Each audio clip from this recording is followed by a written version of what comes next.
Bonjour à toutes et à tous. Aujourd'hui, on plonge au cœur d'une des institutions les plus anciennes et franchement les plus vitales du Maroc, l'administration des douanes. C'est une histoire incroyable qui traverse plus d'un millénaire pour se réinventer complètement à l'ère du numérique. Alors pour commencer, une question qui peut paraître un peu folle, est-ce qu'on se rend compte que cette administration est plus vieille que de nombreux pays qu'on connaît aujourd'hui? Ça semble fou, mais c'est la pure vérité. Et quand on regarde cette frise, c'est toute une épopée qui se déroule sous nos yeux. Ça commence au IXe siècle avec les Idrissides, ça évolue avec le système des Oumanas sous l'ère alaouite, puis un grand tournant en 1906 avec l'acte d'Algésiras qui modernise les règles. En 1957, c'est la consécration avec le retour de la pleine souveraineté douanière. Et tout ça nous amène à aujourd'hui et à une transformation numérique totale. Allez, voilà le plan de route pour notre exploration. On va d'abord voyager dans cette histoire millénaire, puis on regardera les missions très concrètes de la douane aujourd'hui, son rôle clé dans l'économie, sa révolution numérique, et enfin, ce que tout ça change pour les gens, pour les entreprises. C'est parti, on remonte le temps. On va voir comment ce système ancestral, celui des Oumanas, a finalement posé les fondations de l'administration structurée et moderne qu'on connaît. Mais attention, si on pense que la douane c'est juste une histoire de taxes à la frontière, on se trompe lourdement. Son rôle aujourd'hui est bien plus large et surtout bien plus stratégique. En fait, tout s'articule autour de trois grands piliers. D'abord, bien sûr, la mission fiscale. C'est le nerf de la guerre, faire rentrer l'argent dans les caisses de l'État. Ensuite, une mission économique cruciale pour protéger nos entreprises et les rendre plus fortes. Et enfin, une mission de sécurité qui veille sur nous tous, sur notre environnement et notre héritage. Et pour bien comprendre l'importance de cette mission fiscale, regardez ce chiffre, 40%. Oui, la douane collecte près de la moitié des recettes du budget de l'État. C'est pas juste une petite ligne dans les comptes, c'est un pilier fondamental de l'économie du pays. Maintenant, allons voir de plus près comment la douane ne fait pas que protéger le marché. Elle le rend aussi plus juste, plus compétitif, et ça a un impact direct sur la vie des entreprises et des citoyens. Concrètement, ce soutien, ça veut dire quoi?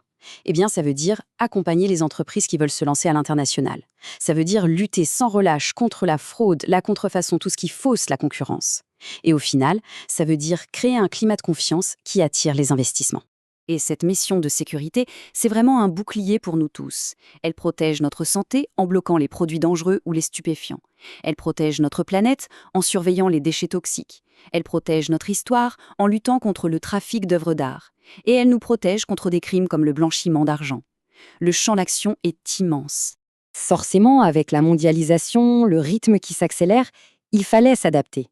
Et cette adaptation, cette grande transformation, elle a un nom, la e-douane.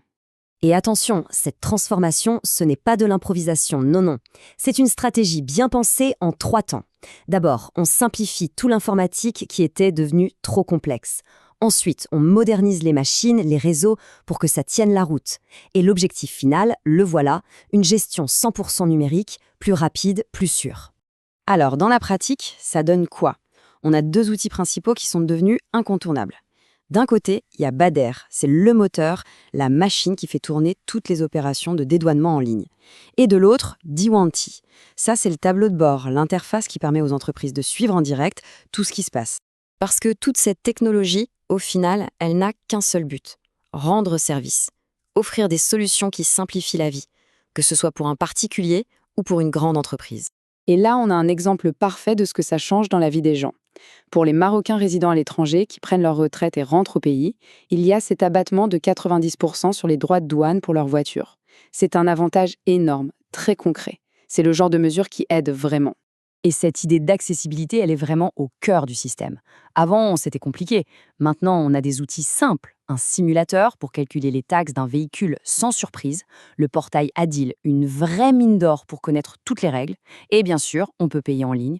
L'idée, c'est de donner de l'autonomie et de la transparence.